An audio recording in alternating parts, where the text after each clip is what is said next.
Welcome to Monthly Metz with Keith Metz.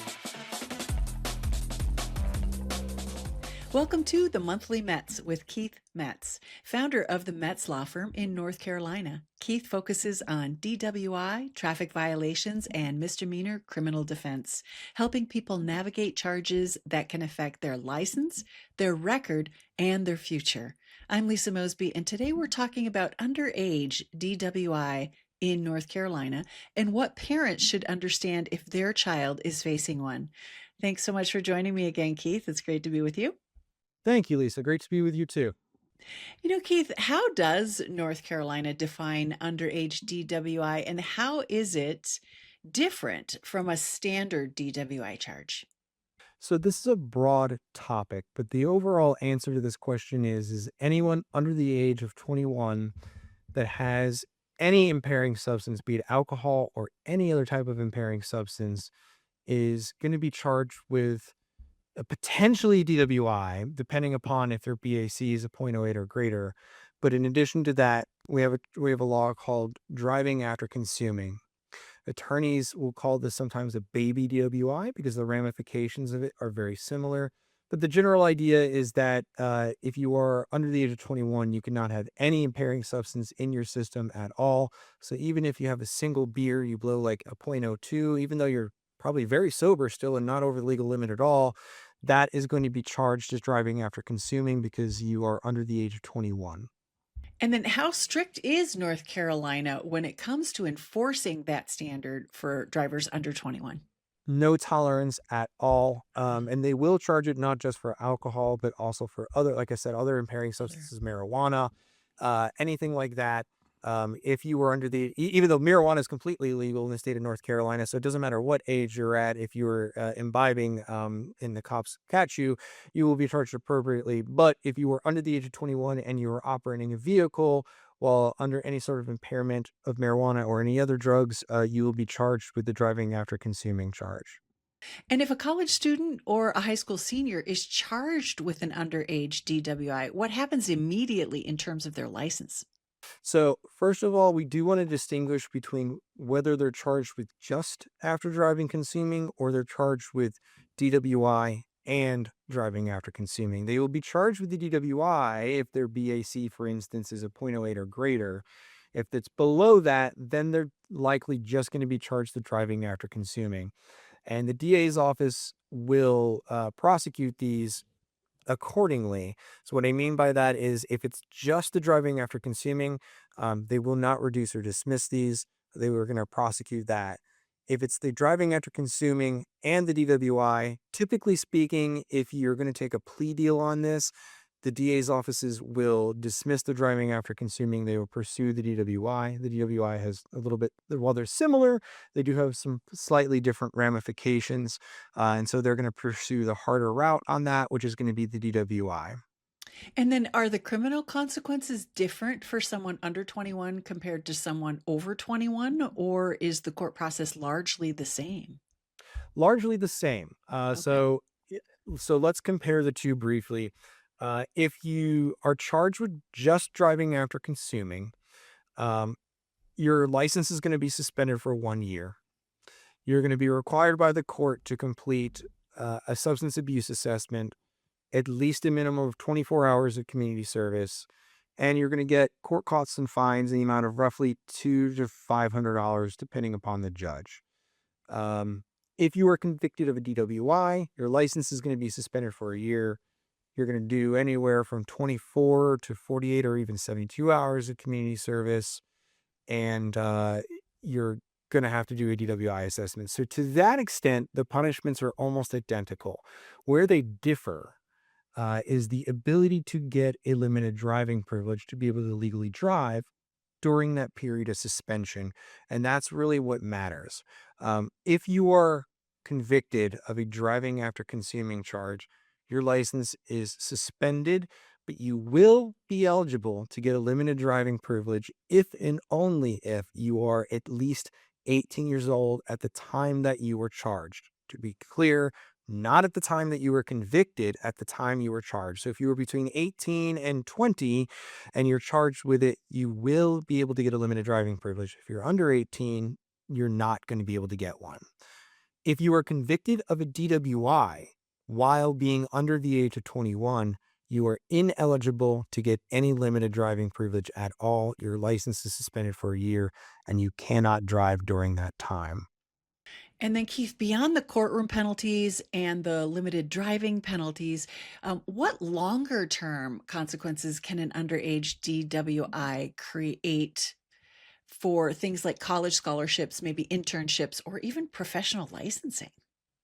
So you kind of hit all the nails on the head with that question. Is it's going to have a lot long-term effects with all of the above. It is a conviction. It's a criminal conviction in the state of North Carolina, which means that when you're filling out college applications, when you're filling out job applications, if you get hit with that question that says, have you ever been convicted of a crime? The answer is going to have to be yes to that question. And that is certainly going to impact your ability to get into certain colleges, and how colleges treat you and handle you. And certainly, even if you're trying to get a professional license, like a commercial driver's license or CDL, your past history is absolutely going to impact you. I'm not saying it's impossible. I am saying that it will make it a lot more difficult to be able to obtain one later on in life. And it's unfortunate that a lot of young people just don't seem to understand the consequences of this at the time, but this certainly can follow them for a long time. Just because it's a year suspension and you can get your driver's license back after a year doesn't mean the ramifications and the punishment from this conviction can't carry you on for years later. And I know you've handled many district court cases over the years. Can you share an example of an underage DWI situation that illustrates how serious these cases can become, even when it starts as just one mistake? Yes, I've handled several of these, and depends on the county that you're in. Sometimes it depends on the DA in each county. For instance, if somebody is charged with both the DWI and a driving after consuming, usually what we want to do, if possible, and it's not always possible, but if possible, we want to try and plead them to the driving after consuming because, as I mentioned before, at least so long as you're of the age of 18 or older, when you're charged with this, we can get you into a position where you can at least get back on the road. And by the way, while DWIs are fightable, you can fight and try and defeat a DWI.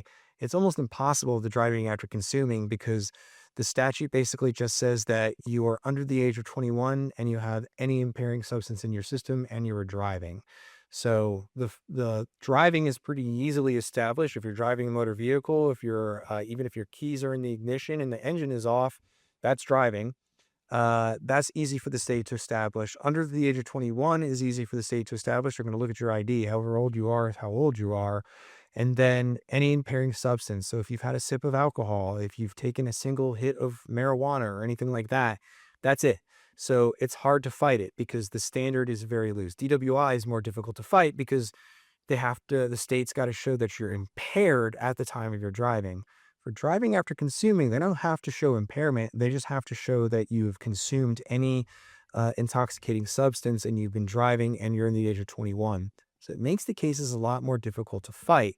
So when we're put into the position where you've been charged with both, we generally want to try to plead you guilty to the driving after consuming and have the DWI dismissed because at least that will put you into a position where you can get a limited driving privilege. Again, that's not always the case. Most district attorneys and most DA's offices will want to prosecute the DWI, which puts you into a worse position because you're going to have a very similar outcome and you won't be able to get a limited driving privilege and therefore won't be able to drive over the course of that year. There is a specific case that comes to mind for this. I had a client several years ago who had both. He had the DWI and the driving after consuming.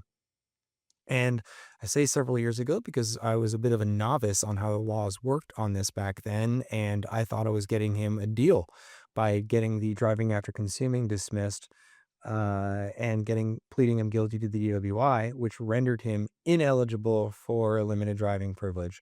Learned my lesson from that pretty quickly. Thankfully, I had a reasonable DA at the time I was able to negotiate with. We were able to get the case reopened, flip the plea. We pled him guilty to the driving after consuming.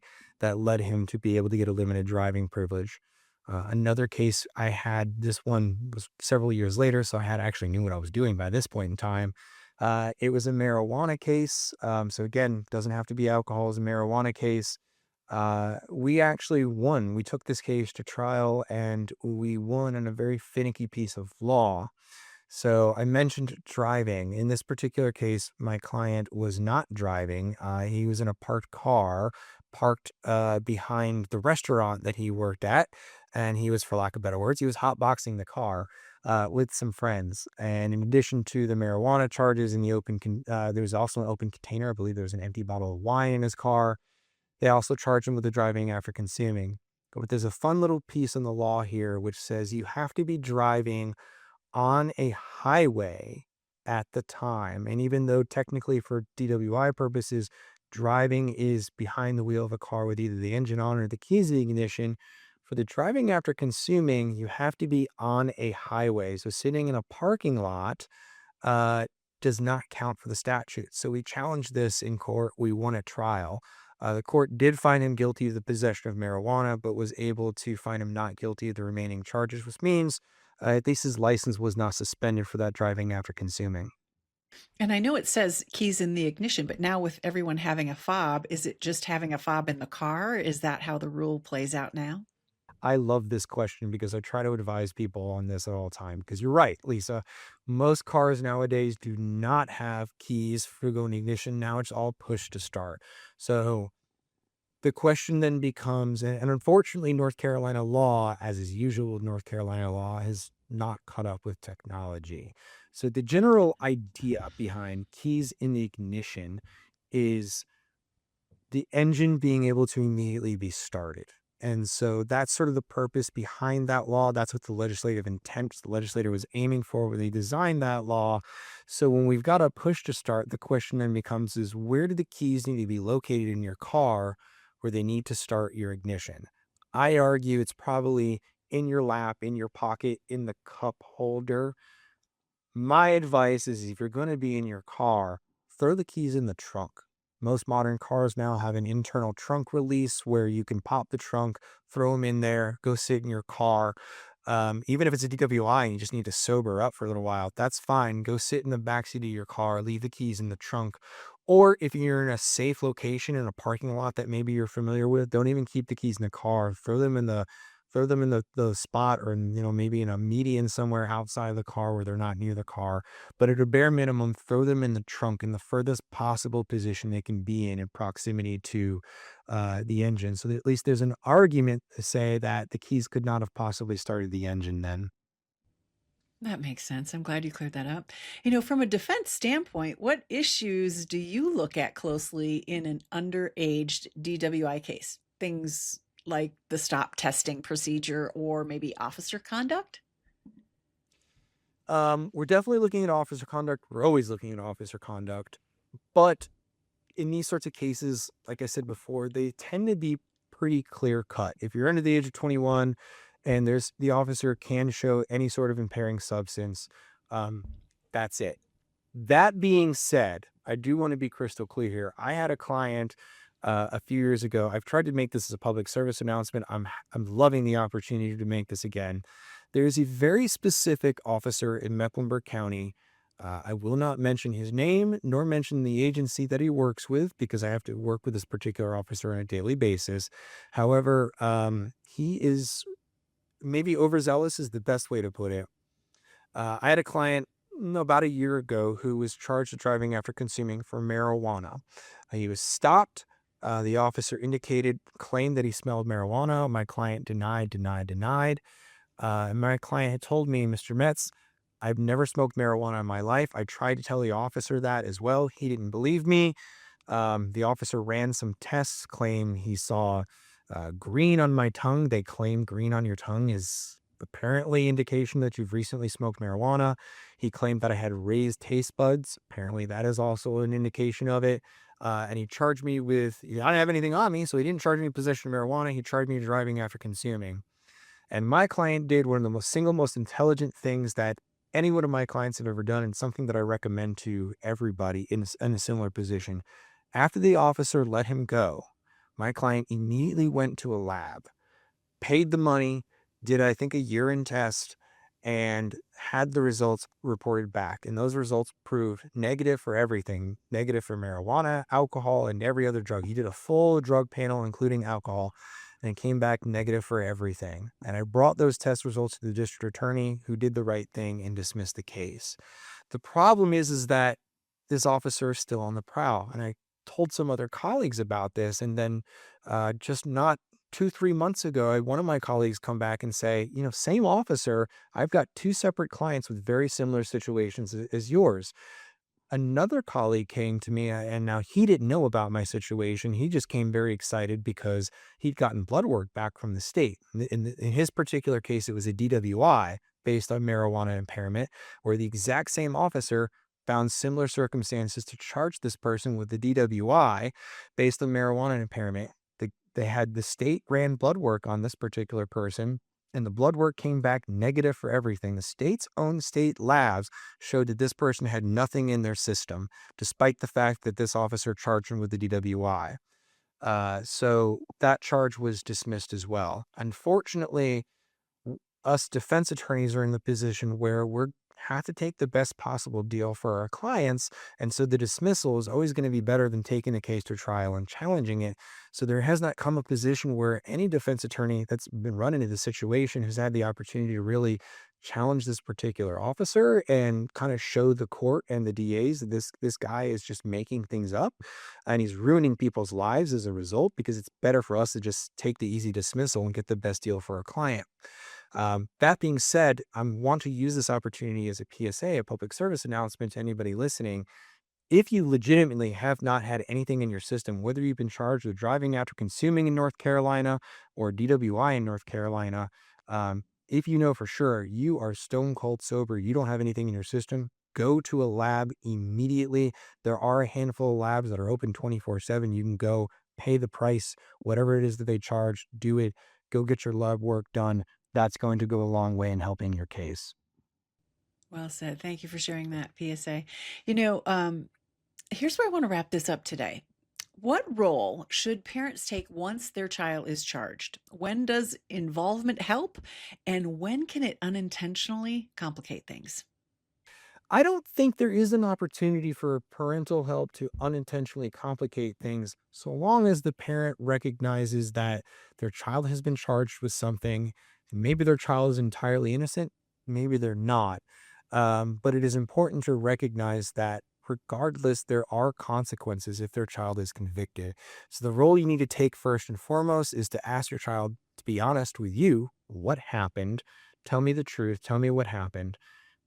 Get an understanding of the events as they occurred according to your son or daughter, and then immediately contact a law office, get a lawyer on the case, get a lawyer to start looking at the facts of the case, and get a lawyer who can explain to you what the process looks like, and what things are going to be for you, who can get that body camera footage. Nowadays, I think every at least in the greater Charlotte area, every policing agency that I'm aware of has body camera at a bare minimum. Some of them have both body camera and dash camera footage. So attorneys should be able to pull that video footage, have a look, and confirm some things. Again, confirm whether or not the officer is doing the right job. If it's a driving after consuming, confirming whether your child was actually driving the car on a highway or whether they're sitting in a back parking lot behind Olive Garden hotboxing the car. And if your child is accused of something they certainly did not do, as soon as is humanly possible, getting them to a lab, even if it's a day or two later. If you're accused of marijuana, it's important to realize that marijuana remains in your system for 30 to 45 days. So even if it's like the day or two after they've been charged, doesn't matter. Get them to a lab, get blood work done. It's not as fresh as if it was done immediately, but it's still extraordinarily helpful because of how long marijuana stays in your system. If there was anything there and the blood work comes back, it's going to show it. If there's not, it's still going to show that there's nothing there. So that is helpful. So what you want to do as a parent is to be an aid in your child's own defense. Get them to a lab if possible. Get an attorney on this case as soon as possible. Keith, thank you so much for your insights today and for sharing case studies, examples, and giving us a PSA. This has been a great episode. Thank you, Lisa. That's it for today's episode of the Monthly Metz. If you'd like to learn more about Keith Metz and his work at the Metz Law Firm, visit keithmetzlaw.com. If you're dealing with an underage DWI in North Carolina, getting informed early can make a real difference in how the case unfolds and what happens in the end. Thank you so much for listening, and don't forget to like, subscribe to the show, and leave us a comment. And we'll see you next time. Come on back. Thanks for watching. Be sure to hit that like and subscribe button and leave us a review in the comments.